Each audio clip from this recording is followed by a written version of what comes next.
Allahu Allahu Allahu Allah. Bismillahirrahmanirrahim. Assalamualaikum warahmatullahi wabarakatuh.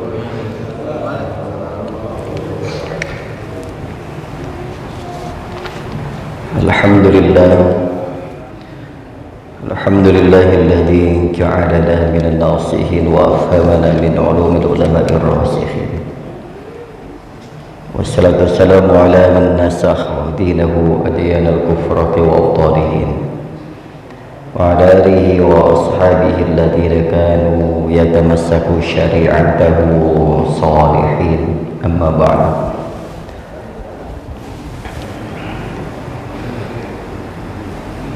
فعن النبي صلى الله عليه وسلم أنه قال لا يستقيم إيمان العبد حتى يستقيم قلبه ولا يستقيم قلبه حتى يستقيم لسانه ولا يدخل الجنة رجل لا يأمن جاره بوائقه.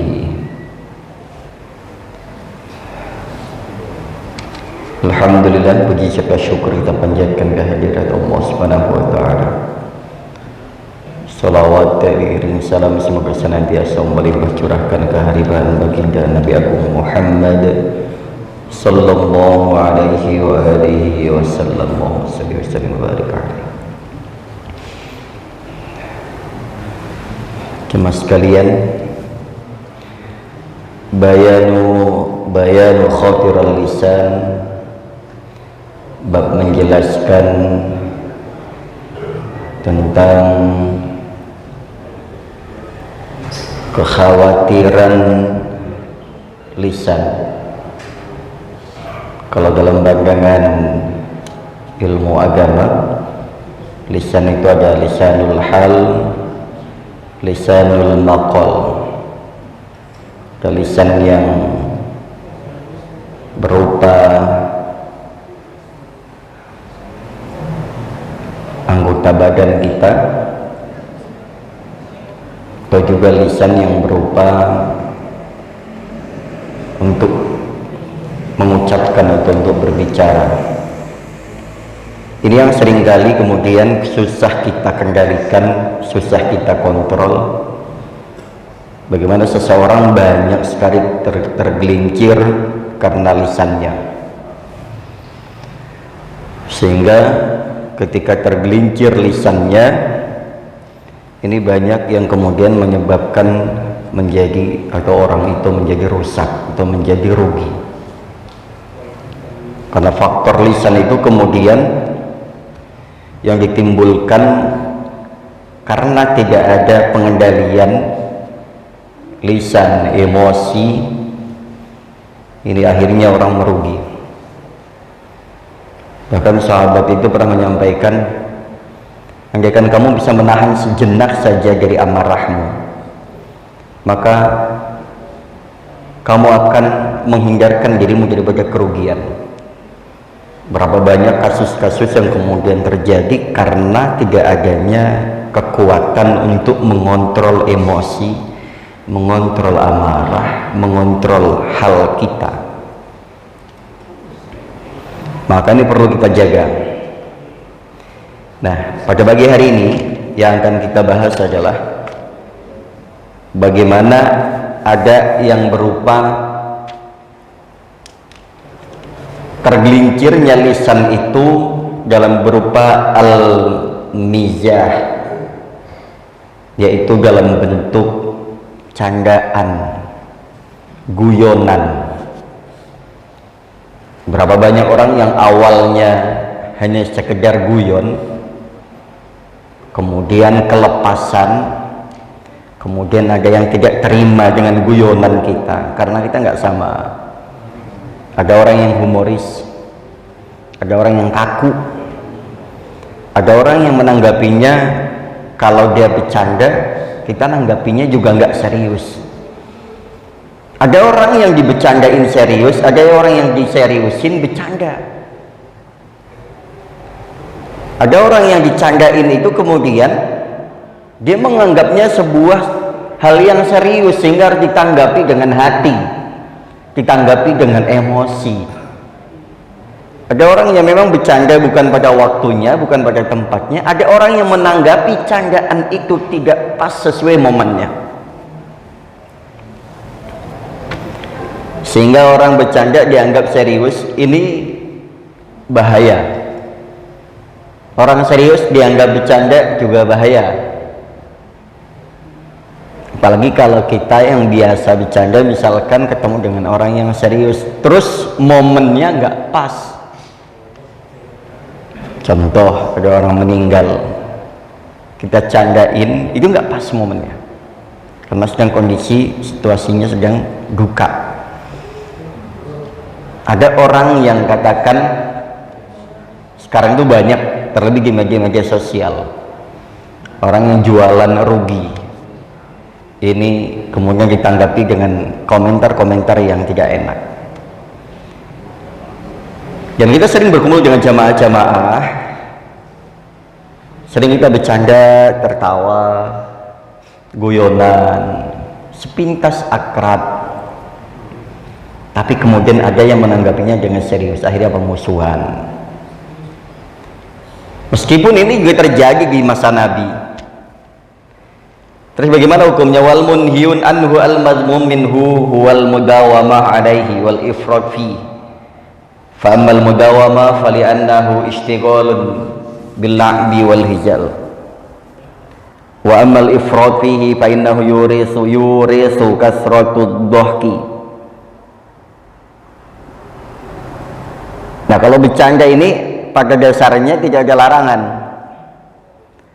Kemudian menjadi sebuah larangan bercanda itu kalau ada muatan-muatan. Di sini adalah al-mazmum, kata-kata, sikap yang tidak bagus, mencela misalkan, mengolok-olok misalkan, membicarakan kekurangan fisik seseorang misalkan. Nah, ini candaannya udah mulai mengarah kepada body shaming ya, kalau bahasa itu. Udah mulai mengarah kepada membuka aib seseorang.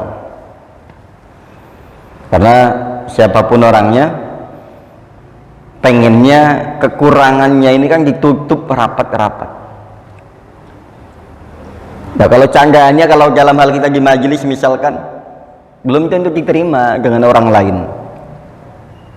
Maka kita harus mengkondisikan. Bercanda itu perlu, tapi di momen yang pas, dengan orang yang pas, di majelis yang pas. Kalau lagi ngaji bercanda, banyakan bercanda, ini nanti kurang khusyuk. Ada orang yang sepanjang ngaji isinya bercanda aja. Ada memang yang serius sekali dalam ngaji. Tapi memang harusnya ngaji itu, harusnya memang serius. Nanti setelah itu, di momen tanya jawab misalkan atau setelahnya, mau bercanda mau silahkan. Tapi harusnya memang, kita nggak perlu juga mengundang orang yang lucu banget kalau pas lagi ngaji. Nanti kebanyakan ngelawaknya. Ayatnya yang dibaca cuma hanya 1-2, hadisnya 1-2, kebanyakan sepanjang ngaji ngelawak aja. Kalau Nabi dulu ngaji serius. Di momen canda itu, di momen yang lain. Nah, ini jemaah sekalian. Kama riwayat Nabi sallallahu alaihi wasallam annahu qala inni lamzahu wa la aqulu illa haqqan. Nabi itu pernah menyampaikan, sesungguhnya saya ini la amzahu wa la aqulu illa haqqan. Saya bercanda kok, tapi saya tidak akan mengatakan sesuatu kecuali yang hak, yang benar. Artinya meskipun sedang bercanda, bergurau, itu yang dikatakan itu benar, tapi dikemas dalam sebuah candaan itu sehingga tidak ada orang yang tersinggung.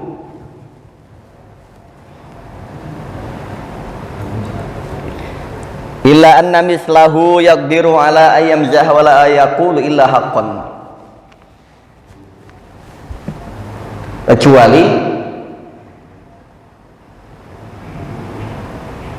candaan itu kemudian juga dikemas dalam sesuatu yang memang nyata adanya. Wa amma ghairuhu idza fatahal bab al-mizah kana irduhu ayyabhakan nas kaifa ma kana, sehingga orang itu bisa tersenyum, bisa tertawa karena candaan itu kemudian tanpa melukai hati seseorang, tanpa menyinggung perasaan seseorang, tanpa membicarakan kekurangan seseorang. Kalau di TV itu kan, kalau acara-acara seperti itu ada yang memang dengan cara membuli seseorang, itu dianggap lucu. Ada kekurangan seorang dibuli, itu nanti dianggap lucu di momen itu atau di acara itu. Mungkin kita juga sama, pernah atau mungkin pernah mendengar, pernah menyaksikan atau pernah melakukan hal yang sama dengan membicarakan kekurangan orang lain. Jadi bulian itu dianggap sebagai hal yang lucu, yang menghibur. Ini nggak boleh.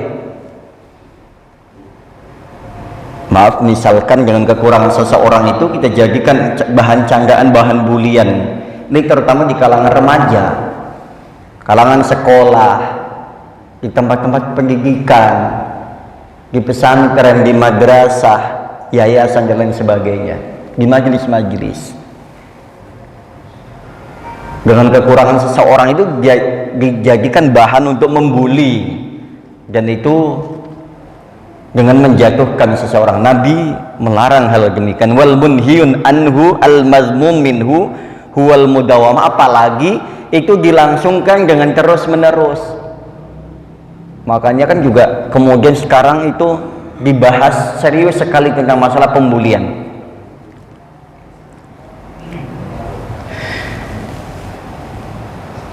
Waqala Umar man mazaha istakhaffa bihi. Sayyidina Umar pernah menyampaikan dalam pendapatnya, dalam asarnya, man mazaha istakhaffa bihi, barang siapa yang senang bercanda, istakhaffa bihi, sebenarnya dia sedang meremehkan dirinya sendiri. Karena memang semakin banyak guyonnya, semakin tidak ada harga dirinya. Itu yang beliau maksudkan. Semakin orang jarang seriusnya, semakin hilang harga dirinya, semakin tidak dihargai.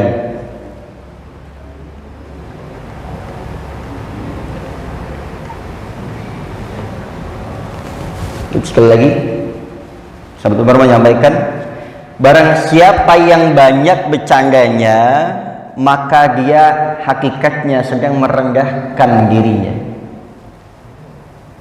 Ini menurut sahabat Umar. Waqala Sa'id bin As libnihi, kepada putranya. Sa'id bin As menyampaikan kepada putranya, ya bani atau ya bunayya la tumajiha syarif fayaqidu alaik. Wahai anakku, la tumajiha syarif, jangan engkau bercanda dengan orang yang dimuliakan. Contoh misalkan dia bos, dia atasan, atau dia orang tokoh di masyarakatnya, sampai Sa'id bin Asim menyampaikan, nak, kamu jangan guyonan, jangan bercanda atau ngeledek orang yang menjadi tokoh di situ. Nanti kamu justru yang akan menjadi bahan hinaan. Kenapa? Karena kalau kita berhadapan dengan orang yang memiliki pangkat, memiliki status sosial yang tinggi, kita bercandaan itu bukan kita menjadi mulia karena faktor merasa kedekatannya, enggak. Justru nanti kita yang akan dibully, justru kita yang akan dihina. apalagi orang itu memiliki jabatan penting. Akrab tidak harus dengan bahasa-bahasa yang kemudian merendahkan, menghinakan. Karena biasanya memang gitu sih. Orang itu yang kemudian awalnya saling menghormati, karena terlalu akrab akhirnya tidak saling menghormati, menganggapnya biasa saja. Lama-lama kita ini terkadang yang tadinya manggil seseorang dengan panggilan masih menghargai orang, lama-lama nggak lagi menghargai. Apalagi dengan berkumpul dengan orang yang tidak menghargai seseorang, nanti kita akan kebawa dengan tidak menghargai pula. Nah, ini yang kemudian disampaikan oleh sahabat atau Sa'id bin As menyampaikan, ya bunayya la tumayyaz syarif fayaqidu alaik. Jangan kau menjandain orang-orang penting lah, bahasanya gitu. Kenapa? Nanti justru fayaqidu alaik, nanti kamu akan katain susah, katain miskin, katain orang nggak punya, sakit nanti kamu, sakit hati. Awalnya bercanda, tapi kamu justru yang akan menjadi bahan serangan di situ. Nggak usah. Terus bagaimana? Ya caranya kalau di situ kamu nggak dihargai, jaga jarak. Mungkin posisi kamu di tempat yang salah. Sepinter apapun, sebaik apapun, kalau kita berada di tempat yang salah, nggak ada harganya, nggak ada harga dirinya. Maka jaga jarak atau menyingkir.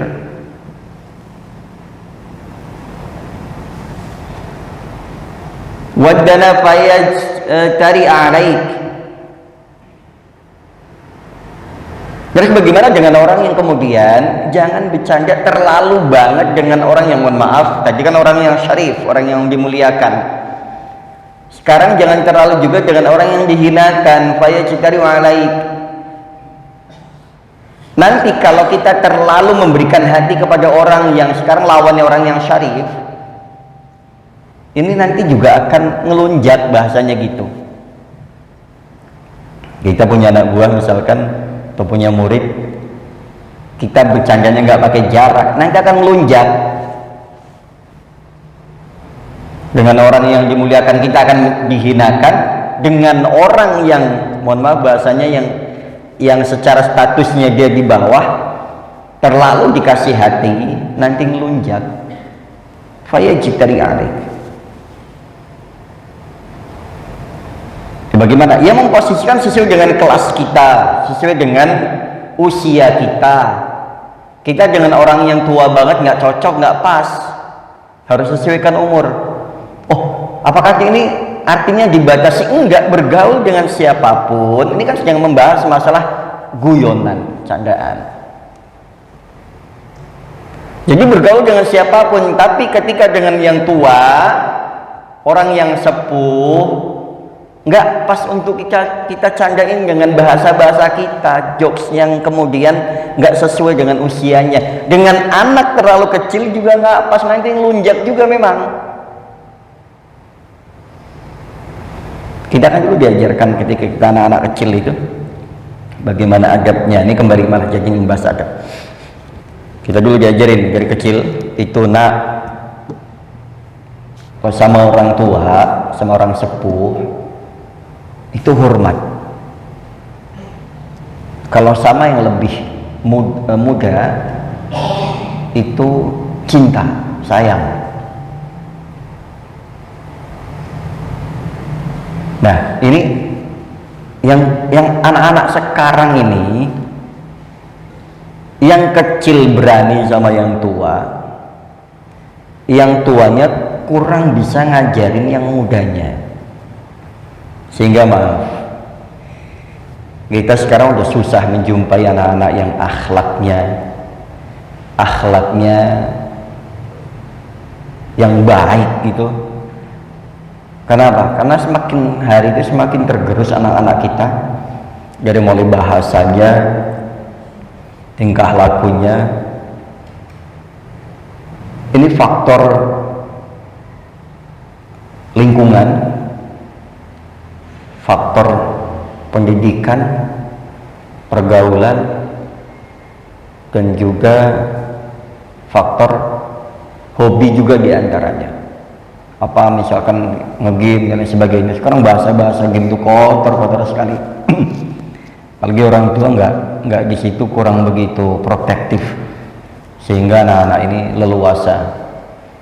Nah ini jemaah sekalian, hingga sekarang membuli itu dianggap hal yang biasa, ngeledekin anak-anak seusianya dengan manggil nama orang tuanya. Meskipun itu udah dari dulu lah, kita kadang dulu kalau manggil anak itu temen manggil dengan nama orang tuanya. Sekarang itu makin parah. Nah ini sahabat menyampaikan demikian. Kalau dengan orang yang mulia, dengan orang yang memiliki jabatan, jangan terlalu juga. Kenapa? Karena nanti akan dikembalikan ke kita, malah lebih sakit. Dengan orang yang levelnya, mohon maaf bahasanya, kalau orang nggak punya jabatan, orang bukan orang siapa-siapa lah ya, nanti lama-lama ngelunjak. Kadang dikasih hati itu makin melunjak. Terus bagaimana? Ya sesuaikan dengan usia. Karena kita tuh kadang suka serba salah. Kita menganggapnya hal-hal itu hal yang biasa, guyonan, tapi belum tentu diterima dengan orang tersebut. Apalagi kalau tanggapannya udah serius. Maka ya udah, jaga jarak. Wa qila likulli syai'in badrun wa badrul adawah al-mizah. Nah, ini dikatakan begini. Ini kalau bahasanya adalah quote ya. Likulli syai'in badrun wa badrul adawah al-mizah. Setiap sesuatu itu memiliki bibitnya atau bijinya. Wa badrul adawah, dan bibit permusuhan adalah al-mizah, berawal dari guyonan.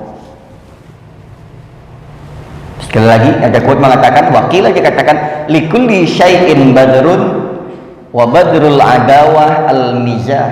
Setiap sesuatu itu memiliki biji, memiliki bibit, dan bibit permusuhan berawal dari guyonan.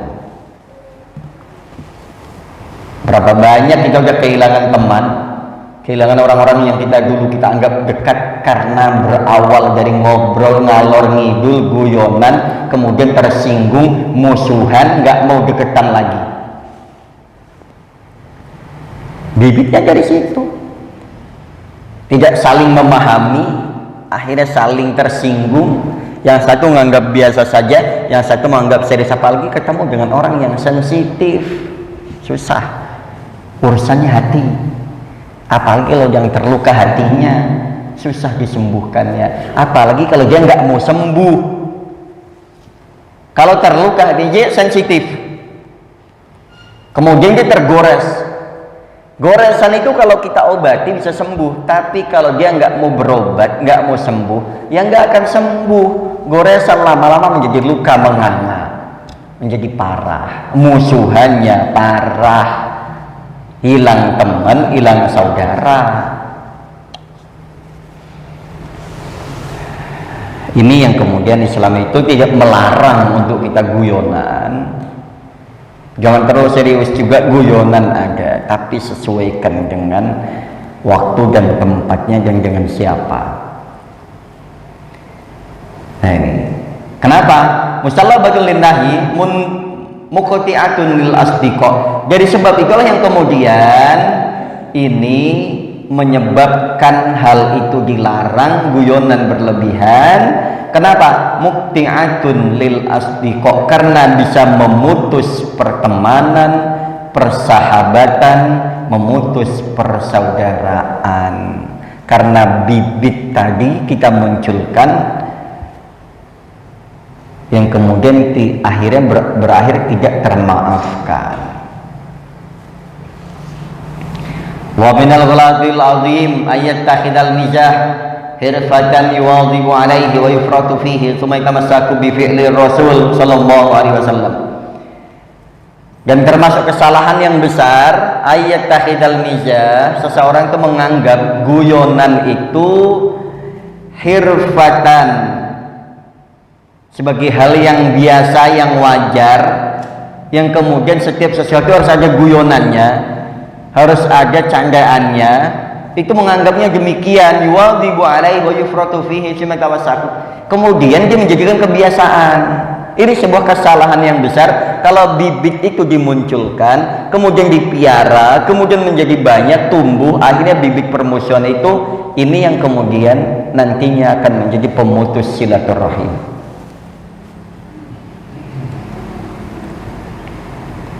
Maka kalau kita mau, kita berpegang apa yang dilakukan oleh Rasul. Rasul itu senang bercanda. Wa huwa kaman yaduru naharuhu ma'azanuj yang duru ilaihim wa ila rusihim. Nabi juga suka bercanda kok.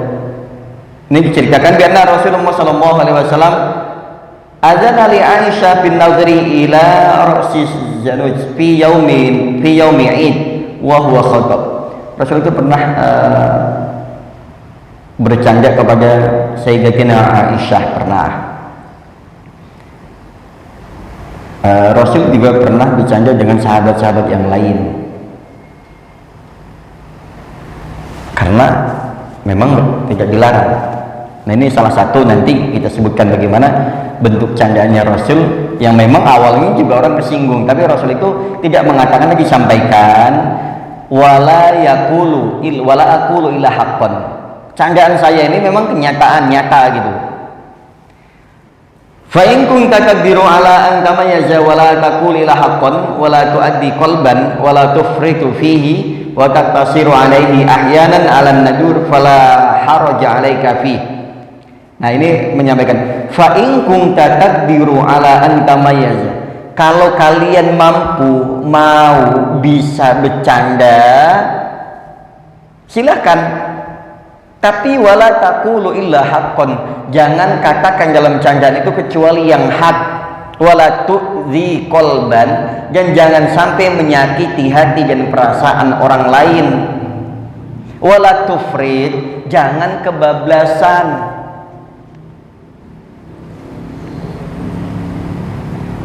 Sabda Rasul demikian ya.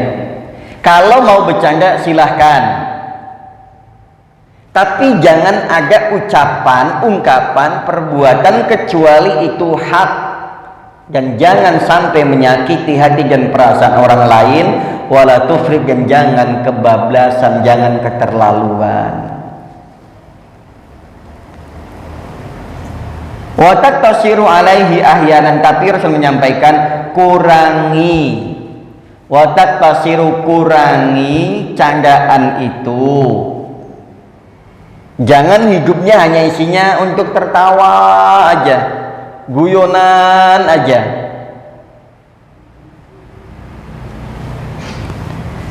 Maru ya anna ajuzan atadhu faqala laha la tadkhulul jannah. Ajuz. Nah, ini suatu ketika yang mungkin pernah kita dengar juga, atau pernah kita mendengarkan dari seseorang atau guru kita. Rasul itu pernah bercanda begini. Ketika seseorang nenek itu datang kepada Rasul, Rasul menyampaikan demikian, "Nek, la tadkhulul jannah ajuz." Tidak akan masuk surga. Nenek nggak akan masuk surga. Atau nenek-nenek itu nggak masuk surga, gitu bahasa Rasul. Fabakat, kemudian si nenek nangis. Yang ngomong Rasul. Si nenek langsung nangis. Kalau yang ngomong orang biasa itu nggak direken, Pak, nggak dianggap. Tapi kalau yang ngomong Rasul, saya loh selama ini ibadahnya ini udah maksimal, saya rasa udah maksimal, saya melakukan hal-hal kebaikan ya Rasulullah, tapi kenapa saya nggak masuk surga? Rasul kan biasanya, nih kriteria masuk surga demikian, ini kalau masuk surga caranya begini, ini ciri-ciri orang yang bakal masuk surga begini. Atau Rasul suatu ketika pernah menyampaikan bahwasanya nanti akan lewat di depan kita orang calon penghuni surga. Nah, ini ketika nenek dicandain begini, "Nek, la tadkhulul jannah ajuz." Tidak masuk surga, nenek-nenek itu nggak masuk surga. nangis, faqala laha, kemudian innaka lasta bi'ajuz yauma idzin. Kemudian, Nek, kenapa nangis? Bagaimana mungkin ya Rasulullah engkau mengatakan bahwasanya saya enggak, loh Nek, saya enggak mengatakan si nenek, tapi saya hanya mengatakan bahwa tidak ada nenek-nenek itu masuk surga. Kenapa? Di sana innaki lasta bi'ajuz yauma idzin, karena Nek, nanti engkau masuk surga itu bentuknya bukan nenek-nenek lagi. Kenapa? Karena di surga nggak ada nenek-nenek. Di surga itu nggak ada orang tua. Oh begitu. Jadi saya gimana? Nenek masuk surga, tapi nenek kembali menjadi muda. Gitu. Seneng ketawa. Awalnya nangis. Oh gimana nggak nangis kalau Rasul ngomong begitu? Kita juga sedih Pak kalau dikatakan, oh kakek nggak masuk surga. Padahal kita ibadahnya jamaah hampir 5 waktu. Sholatnya sunnahnya nggak ketinggalan, puasa-puasa sunnahnya, amal-amal baik lain, tadarusnya, sodakohnya udah maksimal. Kok dibilang bisa-bisanya kalau kakek itu nggak masuk surga, nenek itu nggak masuk surga? Akhirnya Rasul menyatakan, nggak usah nangis Nek, innaki lasti bi'ajuz yauma idzin. Karena nanti di akhirat itu, di surga itu nggak ada nenek-nenek, semua orang menjadi muda di sana. Nah akhirnya terhibur lagi. Ada muatan candanya. Kalau mau tara inna ansha'nahunna insya faj'alnahunna abkara. Nah ini kan udah hafal ayatnya. Kami jadikan mereka nenek-nenek itu menjadi faja'alnahunna abkara, menjadi muda perawan lagi Pak. Jadi makanya di surga kan ayatnya demikian. Ayatnya langsung mengatakan bahwasanya kami jadikan mereka orang-orang tua, nenek-nenek, kakek-kakek itu menjadi muda-muda lagi di sana. Nggak ada nenek-nenek. Makanya Rasul itu candaannya, muatannya, isinya Al-Quran. Kalau orangnya nggak paham kan kesinggung. Terkadang kita menyikapinya terlalu ini. Orang bercanda apa, ngomongnya apa, pandangan kita jauh, tapi jauhnya meleset Pak. Sehingga udah pakai perasaan dulu nih. Sebelum dicerna, udah pakainya perasaan dulu, ya kesinggung aja dulu. Udah pokoknya kesinggung aja dulu. Nanti urusan dicerna mah belakangan, pahaminnya belakangan. Ini kadang belum apa-apa udah kesinggung. Sehingga apa? Langsung menjudge seseorang itu sebagai orang, wah kemarin dia ngomongin saya, dia kayaknya nggak suka sama saya. Oh ternyata itu begini. Baru dengar sekali misalkan, dia sudah menilai dengan perasaannya, dengan sensitivitasnya bahwasanya wah ini tadi nyinggung saya. Ini arahnya kemana, makanya harus dipahami. Nah dari ayat itu Rasul bercanda. Wajati imra'atun ilaihi sallallahu alaihi wasallam faqalat inna zauji yad'uka ya Rasulullah. Nah suatu ketika Rasul kedatangan tamu, seorang perempuan. Wajati imra'atun, suatu ketika perempuan ini datang menghadap Rasulullah, saya mengatakan inna zauji yad'uka ya Rasulullah. Ya Rasulullah, mohon maaf kami menyampaikan suami saya mengundang engkau. Kalau ini ya Pak, pelajaran juga, meskipun sudah berkembangnya zaman, kalau mengundang seseorang alangkah baiknya datang langsung. Sekarang kan zamannya undangan digital, enak aja kesebarin, satu sekali nyebar kemana-mana nyampe. Kalau mau pakai bahasanya lah kira kampungan nggak apa-apa, utus salah satu seseorang, satpam misalkan atau siapa, undangannya dibuat, tolong sampaikan, sebarkan ke warga, ke bapak ini, pak ini, pak ini, pak ini, kasih bensinnya dia, kan namanya tolong kita. Oh zaman digital nggak perlu, enggak, ini penting undangan itu langsung tatap muka. Rasulullah itu sering diundang orang-orang itu dengan cara tatap muka. Beliau sangat menghargai itu. Utus satu orang, atau kita ngomong ketika ketemu di momen seperti, mohon maaf ya Pak, ini undangan resmi dari kami, hanya saya menyampaikan mumpung ketemu sama bapak-bapak semuanya, jadi rencana saya ada hajat demikian. Nah dulu, memang dari dulu ya, oke lah anggap aja kampung, tapi utus seseorang utus untuk menyebarkan undangan itu langsung biar ketemu sama orangnya, atau minimal undangan itu sampai kepada orangnya, ada yang menyampaikannya, orang merasa dihargai. Nah baru digitalnya nyusul nanti. Ini undangan versi digitalnya demikian Pak. Kemarin yang manualnya ini udah disampaikan sama security belum? Udah Pak. Nah ini bagus. Nah suatu ketika Rasulullah didatangi oleh seorang perempuan. Perempuan itu mengatakan, inna zauji yad'uka ya Rasulullah. Ya Rasulullah, suami saya ngundang engkau. Tapi karena ini lagi babnya bab bercanda ya, Rasul nanggapinya begini, qala wa man huwa ahwal ladhi bi'ainihi bayad. Suamimu yang mana? Apakah suamimu itu yang matanya putih itu? Sampai bilang ini Rasulullah. Kesinggung juga rupanya mak-mak ini, apalagi mak-mak lebih sensitif. Rasul bilang begini, suamimu yang mana ya? Saya kok agak-agak lupa gitu. Waman huwa, orangnya yang mana suamimu? Kenapa enggak suamimu yang datang? Oh lagi berhalangan ya Rasulullah, makanya minta tolong nitip ke saya untuk menyampaikan kepada Rasulullah. Oh suamimu yang matanya putih itu ya? Sampai Rasulullah bilang begini. Orangnya Pak kesinggung Pak, sampai bilang wallah ma bi'ainihi bayat. Ya Rasul, demi Allah suamiku matanya nggak putih, bilang gitu. Rasul meyakinkan lagi, tapi seingat saya suami mbak ini, kalau bahasa gitu ya, suami ibu ini yang matanya putih itu kan?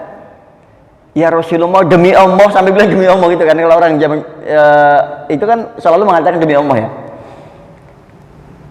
Kalau bahasa mungkin bahasanya, nih Rasul nih ngawur bahasanya gitu. Orang main ngata-ngatain suami orang matanya putih, kan mungkin bahasanya mata putih itu kan mata buta ya, maaf ya. Sampai akhirnya bilang bala inna bi'ainihi bayadun. Betul. Yang sampean bilang tadi kan, sampean bilang demi Allah, itu suami mata suaminya kan nggak putih, tapi inna bi'ainihi bayadun, ada bagian matanya yang putih kan.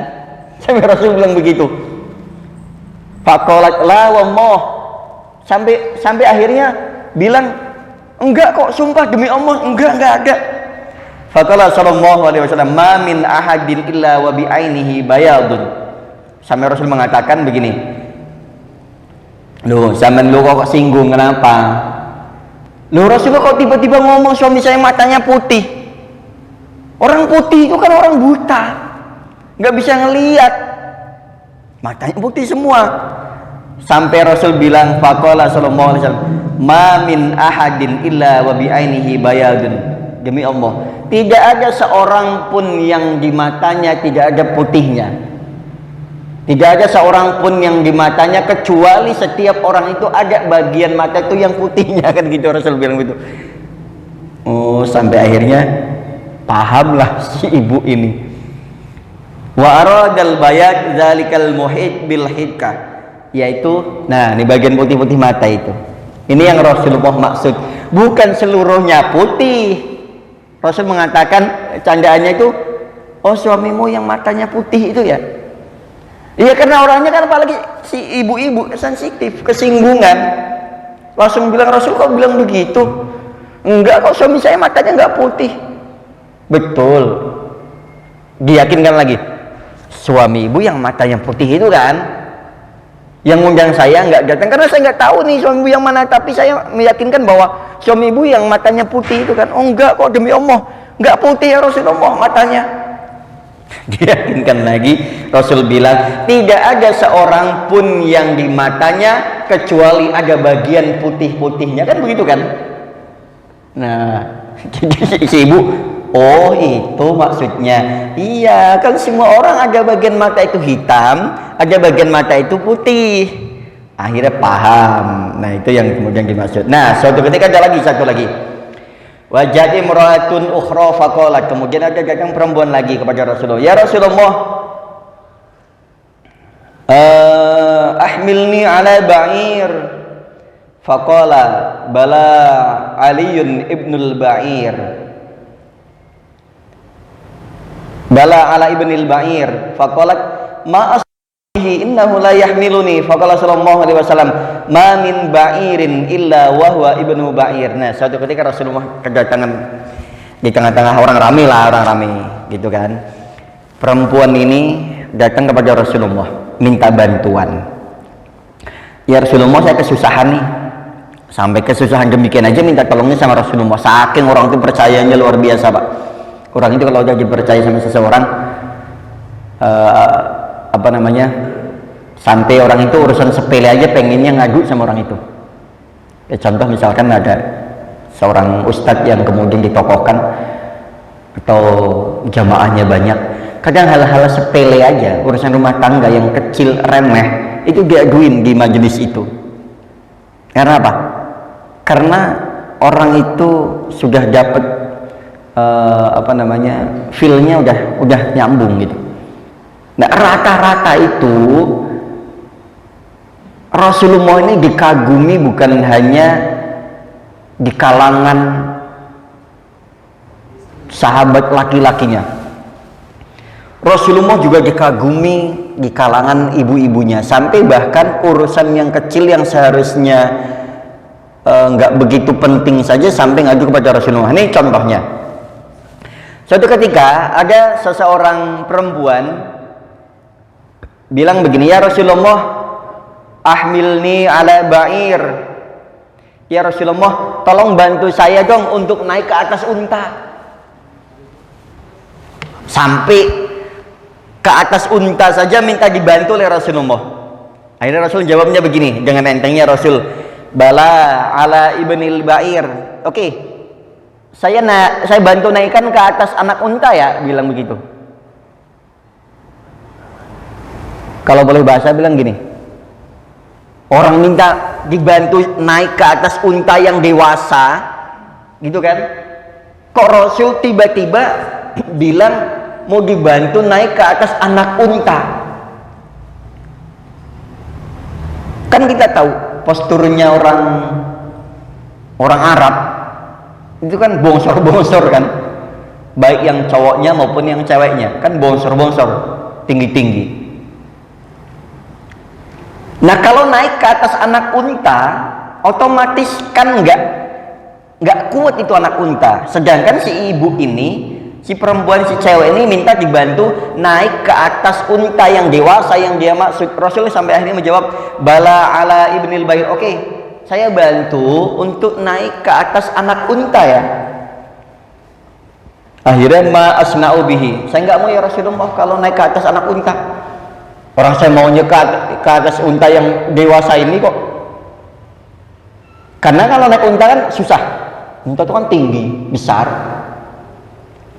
Nah, akhirnya si ibu ini merajuk lah. Rasul nih loh, dimintain tolong naik ke atas unta aja, malah maunya ngebantu naik ke atas anak unta. Mungkin yang ringan, yang simpel, udah suudzon aja. Padahal belum paham apa yang dimaksud oleh Rasul. Sampai akhirnya si ibu bilang, innahu la yahmiluni. Yang anak unta ini nggak mungkin bisa membawa, nggak mungkin kuat. Karena di sini ada induk unta, ada anakan unta. Rasul mau naikkan ke atas anak unta. Si ibu bilang, innahu la yahmiluni. Ya anak unta ini nggak mungkin kuat kalau membawa saya ya Rasulullah. Akhirnya Rasul ini closing ya, ini sebagai closing. Rasul bilang, faqala sallallahu alaihi wasallam. Rasul akhirnya kemudian menyampaikan, ma min ba'irin illa wa huwa ibnu Ba'ir. Sama nggak paham kan apa yang saya maksud, bilang kata Rasulullah. Yang saya maksudkan akan saya bantu naik ke atas anak unta. Kenapa? Ma min ba'irin, tidak ada seekor unta pun kecuali dia juga adalah anak unta. Paham ya? Maksudnya, ya unta yang dewasa juga ini kan anak unta. Oh itu maksudnya. Berarti Rasulullah membantu saya bukan anak unta yang kecil ini. Ya bukan. Unta dewasa juga ini kan anak unta juga. Emang anak kebo? Kan bukan anak gajah juga, anak unta juga. Sama dengan kita, anak manusia. Meskipun kita sudah dewasa, sudah tua, kita juga ibnu Adam, Bani Adam, bin Fulan. Kita juga anak manusia gitu. Jadi kalau kita dikatakan sebagai anak manusia, yang nggak ada kesinggungnya, memang kita juga anak manusia. Kita lahir dari manusia, bapak kita manusia gitu. Jadi sampai candaan Rasul aja sampai demikian. Rasul itu candaannya, muatannya ilmu, bicaranya fakta, dan bisa dikemas dengan candaan yang cukup menghibur tanpa menyakiti seseorang. Nah, tanpa melukai hati dan perasaan orang lain. Jadi, apa yang kita ambil dari pagi hari ini? Kalau kita menyikapinya salah, itu akan menjadi bibit masalah. Kalau kita paham yang dimaksud oleh guyonan seseorang, nggak kesinggungan, itu akan jadi hal yang enak untuk didengarkan. Nah ini jamaah sekalian. Jadi sekali lagi, candaan tidak ada dilarang, kecuali candaan itu menyinggung perasaan seseorang, menyakiti perasaan seseorang, membuka aib orang lain. Canda silahkan dengan bicara fakta yang dikemas dengan candaan, dengan humor, silahkan, tanpa orang itu kemudian merasa tersinggung. Kalau yang kesinggung yang dibicarakan fakta seperti Rasulullah tadi, berarti memang kita yang harus memahami isi candaan orang tersebut. Nah ini jamaah sekalian, ini bab bagaimana seseorang bisa tergelincir dengan candaannya, tapi seseorang bisa tampak lucu dan menggemaskan karena candaannya yang kemudian diambil dari fakta yang tanpa bermaksud menyakiti seseorang. Ini kalau boleh nanti jamaah sekalian, mungkin mulai hari ini dengan teman-teman sejawat, teman-teman di majelis, silahkan monggo bercanda bagaimana maunya, silahkan, tapi mengikuti pedoman-pedoman Nabi, tanpa sekali lagi, tanpa membuka aib orang, menyinggung perasaan orang, melukai hati dan perasaan orang lain. Silahkan, bahwasanya asal sekali lagi usahakan bercanda dengan orang yang paham, dengan orang yang nggak sensitifan. Kenapa? Orang yang nggak paham, salah memahami, yang awalnya bercanda seperti Rasul, bisa dianggap hal-hal yang menyakitkan bagi orang yang nggak paham. Jelaskan. Itu saja sekalian, kurang lebih maaf. Sudah masuk waktu syuruk, kita tunggu dan doa kita majlis. Subhanakallahumma wa bihamdika asyhadu an la ilaha illa anta astaghfiruka wa atubu ilaika. Taufiq hidayah wa ridha wal minna siratal mustaqim. Wassalamualaikum warahmatullahi wabarakatuh.